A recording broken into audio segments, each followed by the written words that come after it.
Every day I'm counting my prayers. I feel like I'm very blessed. I'm very fortunate to get a second opportunity, you know.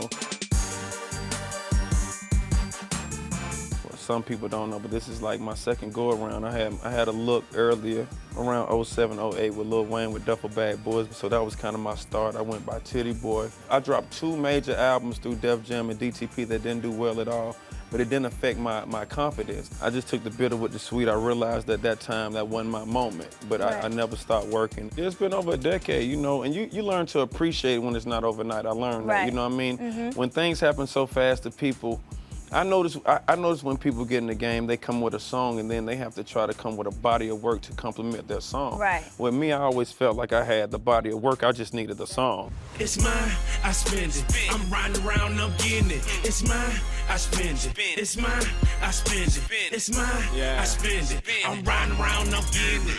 It's mine, I spend it. That's It's good. mine. So wait, was it a mixtape joint? It's not on the album. I originally put Spin It on a mixtape I put out called Cody and Cowboy. I just took mixtapes to another level personally. I felt like people would use mixtapes as ways to put songs on there that they're not using for their album or Right. to use samples. Right. And with me, I felt like, because I would travel a lot, it would just be, mixtapes would be more accessible. And that was kind of like my leverage. Spin It was my leverage, was my bargaining tool. It still I love is. that. I love it. Yeah. So let's talk about Based on a True Story. Based on a True Story is my first solo album, so to me, it took me my whole life to make it because it's my first album. You know, I've been recording for over 10 years, so you know, you just, not that I would use a song that old, but it's just a part of the growing process, the maturation process when you put this album out for major distribution, you feel me? It's different from a mixtape because with mixtapes, you don't have to get everything clear. You don't have to get everything signed off on. It's kind of like you put it up, people download it. You don't care Right. if it's like bootleg because it's Exactly. free. It's free. Yeah, but when your album is bootleg, you know, first you get mad or whatever, and then you get over it. And then, you know, you just, like for me, because Twitter's very much a part of my campaign, they were saying like lines and songs, but I couldn't like retweet it. Yeah, I just had to just like eat it. Right. And so when it finally dropped, it was more like, you know, it felt good to just get the response and people liking, you know, number two, whatever number they like. And I mean, it's just it's unexplainable. Absolutely. So let's talk about the song with Ye.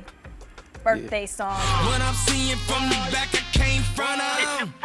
They ask me what I do and who I do it for. When I die, bury me inside the booty club. It's featuring Kanye West. He actually co-produced it with Sonny Digital. Sonny Digital got some hits on his belt locally in Atlanta.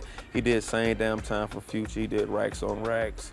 Oh, he did a few joints. So he got that kind of like that bottom, that trap feel. You know what I mean? And that's where I come from. You know what I mean? I can't even front. So just doing the record, I just had ideas on songs that I wanted to do with Kanye, and I was playing them for him actually on my tour bus. I have a studio on my bus, and all my files are there, you know what I mean? And I was just like, you know, running through these joints. And the song that I envisioned him being on, we probably listened to the song for about an hour. Wow. Just looped it, and he was just freestyling. I'm like, won't he going down? And get it done. Just rap, you know, and he didn't. So I was like, you know, and at the same time, I want to play some more stuff for Right, him, you know what I mean? So I right. was like, you know, let me just, can I play something? Like, yeah, so I play some more songs, and another song, you know, all I want for my birthday is a big booty. He like, whoa, I want to do that.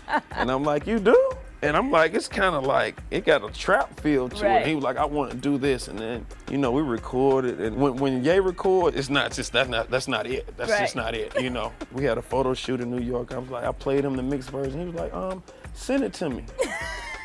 The files and everything. I'm Right. like, oh Lord. We went in and out on the third verse. We combined, what we tried to do was combine worlds. You know what I mean? He was trying to show me the stadium side. He was trying to get me to think outside the box. He thinks of the person that's in the middle of Summer Jam. Right. Like, you know what I mean? And I think of the little dreadhead dudes at my show that's been drinking too much and sweating everywhere. And we just combined the stadium with both of them. Any talks of you joining Good Music since everything went so good with Ye? We be talking about it all the time. You know, Donda, which is his expertise team, they actually helped me with the album packaging. We combine like ideas and like all these theories on just trying to get me to have an iconic image for my album packaging, so that he had something to do with that. And we talk all the time. It's just that I came from a situation where I was under artist already.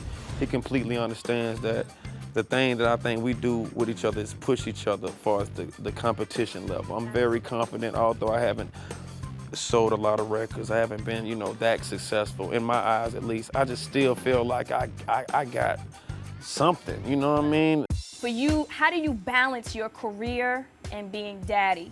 Every dad should want to be the best dad in the world, I feel like, you know what I mean? But I actually took her to my in-store in Atlanta. Okay. So I had a table, I was signing autographs, I got her a piece of paper, I let her get a Sharpie, I let her sign stuff.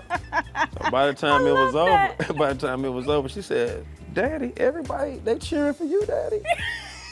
She said, "Do they like the way you write or something?" Because, you know, I'm just sitting up writing autographs, she don't know what I'm doing. And she's like, I was like, well, they kind of do like the way I write, you feel me? And, you know, we have those times, but when I go home to Atlanta, which is very, very often, I try to go maybe pick up from school. She likes smoothies. I'll take her to get these smoothies. She likes zucchini and things like that. I'll try to just, she calls it bikini.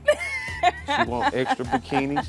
And I get her as many bikinis as she wants. And, Absolutely. that's what I try to do. I'm sacrificing for my whole family. I want everybody to have a smile on their face, even when I'm not in the best of moods. I love that. One last question. What would you tell yourself now, 13 years ago, starting out? Like, what advice would you give to yourself back then? Slow down, boy. Slow down, boy. Slow down, boy. Slow down, boy. I've grown a lot. I felt like my calling ain't particularly probably to be the best rapper, the best MC in the world, but my story can just inspire somebody not to give up. You feel me? Absolutely. Like I'm like a real street cat. Like, this is my first job. My resume, I don't have a resume. You feel me? Like, you know, I went to school. I tried to be the freshest dude at school. You know, sports here and there, and then it was just straight hustle. So for me to really turn it around, for me to take people off the block, create jobs for my friends, and just get fresh and just, you know me, that's how it's supposed to be. It's family. Yeah, that's how it's supposed to be. Well, thank you so much. Thank you, Cutie. All right. 2 Chainz.